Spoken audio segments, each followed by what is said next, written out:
네, 이어서 자세한 날씨 상황과 전망 공항진 YTN 재난자문위원과 함께 이야기 나눠보겠습니다. 안녕하십니까? 네, 안녕하세요. 네, 정말 더워도 너무 덥습니다. 지금 그러게요. 서울에도 폭염 중대경보가 내려졌는데 오늘 서울 낮 기온 38도로 예보가 네. 됐더라고요. 지금이 그런데 절정이 아니라는 거죠? 요 며칠은 아마 오늘 같은 더위 좀 견디셔야 될 것 같아요. 조금 달라진 거는 제가 오다 보니까 하늘이 좀 높고 좀 구름이 별로 안 보여요. 네. 그러니까 구름이 별로 안 보인다는 얘기는 동풍이 넘어올 때 나타나는 현상 중에 하나입니다. 그러니까 그 지난주에는 아마 구름을 좀 많이 보셨을 텐데, 근데 기온은 그래서 그런지 굉장히 높아요. 지금 현재 기온이 상암동 기온이 30.6도, 체감 온도가 32.5도. 그러니까 이미 벌써 한낮에 느꼈던 더위를 느끼고 계신데 예. 오늘 예보도 조금 달라졌어요. 그동안보다는. 그래서 오늘 최고로 예보가 나와 있는 곳은 주로 서쪽 지방, 그 중에서도 수도권입니다. 그래서 뭐 하남이라든지 이쪽 남쪽으로는 39도가 예보가 되어 있고요. 그동안에 우리가 남부지방에서 흔히 보던 이제 39도 예보는 오늘 좀 낮춰졌습니다. 그래서 남부지방은 뭐 36, 7도 정도로 조금 기온이 낮아졌어요. 그러니까 조금 어떤 기후 패턴이 좀 바뀌었다. 그러니까 지난주에는 영남 쪽에 심한 더위가 있다면 이제는 더위가 수도권으로 좀 옮겨간 듯한 그런 양상을 보이고 있고, 그리고 고기압이 아주 뜨거운 고기압이 영향을 주던 고기압이 조금씩 동쪽으로 빠지는 그런 현상은 나타나고 있습니다. 예, 지금 요즘에 40도를 넘는 지역이 곳곳에서 나타나고 있는데 그 40도를 넘는 시점이 오후에서 정오로 조금씩 빨라지고 있더라고요. 그 이유도 지금 말씀하신 것처럼 구름이나 이런 부분이 가려주지 않고 직사광선이 내리쬐서 그런 걸까요? 그 조금 차이가 있을 거예요. 지역적으로 좀 차이가 있는데 남부지방에 40도를 넘긴 그런 더위의 가장 큰 이유 중에 하나는 물론 이제 더운 공기가 머물렀기 때문에 그렇고 열이 계속 쌓였기 때문에 그런데 지형적인 영향도 없앨 수가 없어요. 그래서 예. 특히 양산 같은 경우는 분지거든요. 그러니까 바람이 어느 쪽으로 불러와도 바람이 산을 넘으면서 내려오면서 높아지는 그런 팬 현상이 나타나기 때문인데 이래서 42도까지 올라갈까라는 생각은 아마 하기가 어려울 거예요. 왜냐하면 기존에 있던 가장 높았던 기온이 41도였으니까. 근데 아마도 이제는 뉴노멀이라고 하잖아요. 이제 더운 40도를 넘는 더위는 이제 우리나라에서 조금 흔하게 볼 수 있는 그런 현상이 된 것 같아서 좀 안타깝습니다. 네. 우리가 정말 더웠던 해 하면 1994년을 네, 떠올리게 94년. 되는데 네. 올해도 그만큼 더운 건지 그리고 서울 경기 지역 이 수도권은 역대 최고 기온을 또 경신할 가능성이 네, 있는지도 궁금해요. 네. 42도가 올라갔다는 얘기는 이미 올해 쌓인 열이 거의 최고다라고 볼 수가 있겠죠. 근데 이제 1994년을 우리가 떠올리는 이유는 1994년은 정말 구름 한 점 없었어요. 예. 그래서 그게 한 40일 가까이 이어져서 아마 제가 그때도 이제 취재를 좀 할 텐데 밖에 나가서 취재하는 분들 되게 힘든 예. 취재하는 사람만 힘든 게 아니라 모든 사람이 힘들었던 해를 가릴 수 있는 것들이 없었기 때문에 그래서 기록으로 남아 있는데 올해는 그 정도로 해가 많이 쬐지도 않지만 기온이 올라갔다. 그건 기본적으로 지구 자체가 뜨거워졌다라고 볼 수가 있는 것이죠. 예. 특히 지구 어떤 대기보다도 바다가 많이 뜨거워져 있어요. 그래서 현재 뭐 엘니뇨라고 그러죠. 우리가 그 동태평양의 수온을 우리가 측정을 하는데 갑자기 뛴 거예요. 그러니까 한두 달 사이에 한 2도 이상 그냥 올라가 버렸어요. 그러니까 보통 이 연구하는 사람들은 천천히 올라가는 게 이제 늘 있었던 현상인데 이게 2도 이상 크게 뛰었고요. 그래서 슈퍼 엘니뇨라는 얘기가 나오기 시작하는데 이게 이제 2도 이상 올라가면 슈퍼 엘니뇨인데 이 슈퍼 엘니뇨가 올 겨울 되면 더 심해지고 결국은 내년에 지구를 가장 뜨겁게 만들 가능성이 크다. 그러니까 올해도 지금 견디기 힘든데 예. 내년에는 올해보다 더 더운 게 아니냐. 이런 아주 우려 섞인 시각이 나오고 있습니다. 그렇군요. 더위 얘기를 나와서 조금 하나 말씀드리고 싶은 거는 더위 때문에 상당히 심각하게 타격을 받는 것들이 우리 이제 사람도 있지만 이 생물들도 있잖아요. 가축들이라든지. 그러니까, 현재 지구가 얼마나 더워지느냐를 볼 수 있는 어떤 하나의 징표가 요즘에 이제 나온 그 뉴스가 있어서 전해드리면 예. 아프리카 타조 있죠. 네. 타조는 40도까지 견딜 수 있다고 합니다. 신체적으로 열을 조절할 수 있는 기능이 있는데 아프리카는 요즘에 기온이 50도까지 올라가는 경우가 있거든요. 그래서 어떤 현상이 빚어지냐면 타조가 화상을 입어요. 발바닥이요. 발바닥에 화상을 입고 그다음 타조 중에서도 새끼 타조들은 어떤 적응력이 떨어지기 때문에 잘하지 못하고 성장을 멈추는 경우도 있습니다. 그래서 죽는 경우도 있고요. 그래서 북아프리카에 있던 그 유목민들, 그죠? 이제 타조를 이용해서 상업을 하시는 분들이 조금 더 남쪽으로 내려오고 있다고 그래요.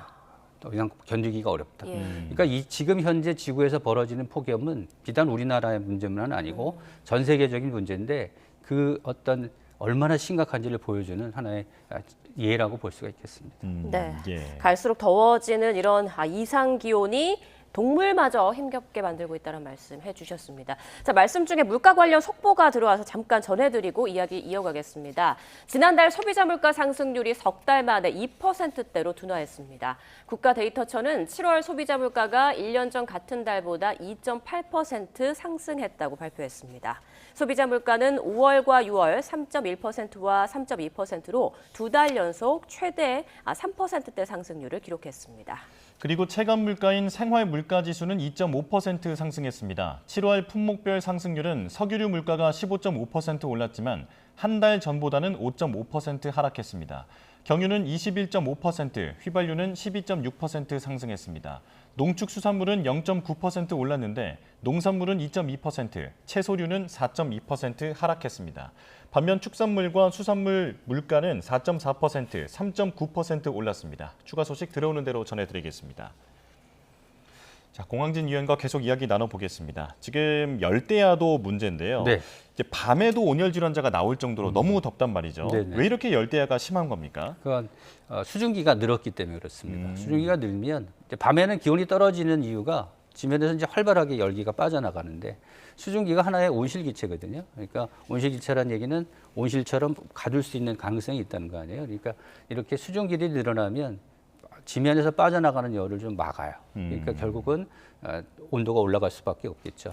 열대야가 이어지면 사실은 상당히 좀 타격이 큽니다. 그러면 사람이 하루 종일 좀 시달리다가 밤에는 좀 쉬잖아요. 그렇죠. 쉴 수 있는 시간에 쉬질 못하게 되는 거죠. 그러니까 면역도 떨어지고 신체 기능이 좀 떨어지고 그러니까 밤에 푹 못 쉬면 이게 낮에도 이어지고 그러니까 피로가 낮에도 누적되고 그러니까 누적되는 피로가 상당히 위험한 것이 최근 들어서는 야외에서 활동하다가 숨지는 분들도 계시지만 주무시다가 돌아가시는 분들도 계시거든요. 네. 그러니까 이렇게 주무시다가 돌아가시는 거는 열이 계속 쌓이면서 신체가 기능을 잘 못한다는 얘기죠. 그래서 열대야가 위험한데 그 열대야의 기준이 25도이긴 하지만 통계를 보면 22, 3도에서도 돌아가시는 분들이 계십니다. 그러니까 여름에는 이제 열대야가 이제 한낮에 40도 폭염과 열대야는 이제 의례적으로 여름이면 나타나는 현상이다 생각하시고 대응을 좀 하시는 것이 좋겠습니다. 네, 지금 정부도 폭염 대응 중대본을 2단계로 격상했고요. 지금의 더위는 거의 재난에 버금가는 상황이라고 볼 수도 있을 것 그렇겠죠. 같은데 예. 국민들의 좀 지켜야 할 행동 요령도 좀 알려주시죠.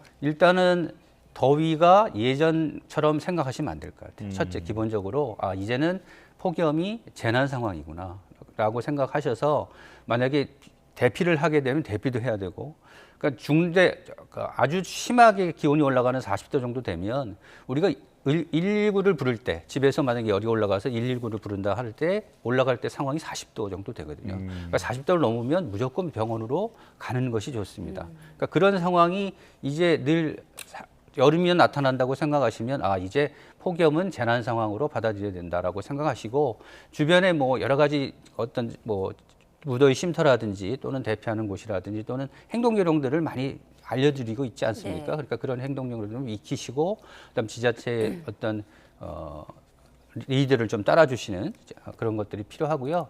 그다음에 이제 자제분들 같은 경우에 혹시 이제 지방에 혼자 계시는 어르신들이 계시면 수시로 좀 확인하는 것도 좋은 것 같아요. 예, 언제든 응급 상황이 발생할 수 있다는 그렇죠. 그런 예, 경각심을 예, 예. 가져야 할 것 같은데요.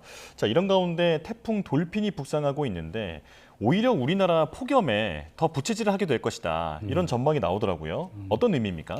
이제 이 태풍이 사실은 이런 폭염을 해결하는 가끔 해결사 노릇을 좀 했었어요. 네. 근데 그 얘기는 태풍이 오면서 비를 뿌리거나 또는 뭐 기압 패턴을 바꾸거나 하는 그런 현상이 있었는데 현재 태풍의 움직임으로 보면은 태풍이 계속해서 이렇게 일본 남쪽으로 갈 것으로 보이거든요. 일본 남쪽으로 지나게 되면 강한 동풍들이 계속 우리나라 유입이 됩니다. 그러니까 수도권의 더위는 당분간 태풍이 이동하는 동안에도 꺼지지 않을 것으로 보여요.